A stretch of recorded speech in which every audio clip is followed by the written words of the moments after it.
Good morning. This is Sam Walters, Operations Officer with the Florida State Watch Office, and this is the Florida State Watch Office Daily Situation Report for 1 January 2009. The State Emergency Operations Center is currently at a Level 3 or monitoring activation status. Nuclear power reactors at Turkey Point, St. Lucie, Crystal River, and Farley are all operating at 100% capacity. All major airports and seaports are reporting no major issues at this time. And now for today's weather. A cold dome of high pressure located over the Tennessee and Ohio River valleys this morning will progress eastward towards the Carolina coast by this evening. The cold front that moved through Florida on New Year's Eve will become stationary and extend from the Straits of Florida northwestward across the Gulf of Mexico later today.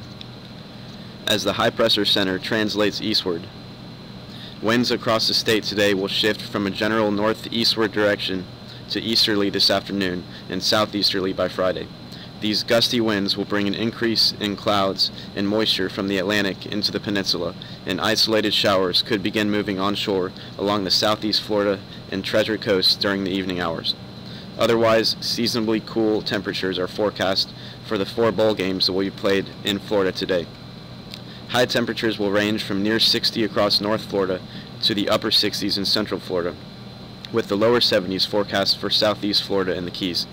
Although humidity levels will remain above critical thresholds this afternoon, easterly winds gusting in excess of 20 miles per hour across much of the state later today will enhance the spread of any wildfires that develop. Strengthening onshore winds will create a moderate risk of rip currents for most of the Florida Atlantic, Panhandle, and Big Bend coasts. Small craft advisories are also in effect for these coastal waters. The stationary front over the Gulf of Mexico will begin to return northward as a warm front tonight. Light rain showers are possible during the overnight hours along the Panhandle coast in addition to southeast Florida, the Keys, and Treasure coasts. Cloudiness will continue to increase statewide, which will keep low temperatures generally in the 40s for interior North Florida, with 50s elsewhere, except 60s along the Treasure coast, southeast Florida, and the Keys. Isolated to scattered showers are expected in the Panhandle on Friday along this warm front, with clouds, isolated showers, and seasonable temperatures forecast elsewhere. As of Wednesday, the statewide Keach-Byram Drought Index mean was 510 on a scale of 0 to 800. County KBDI averages in the Panhandle are generally below 300, while most counties in the Suwannee Valley and the Florida Peninsula counties have KBDI averages above 600. KBDI averages will slowly increase through the upcoming weekend as only isolated showers are forecast tonight and Friday. Significant improvements are not expected until the next significant storm system impacts the state on Monday night and Tuesday. Now back to operations.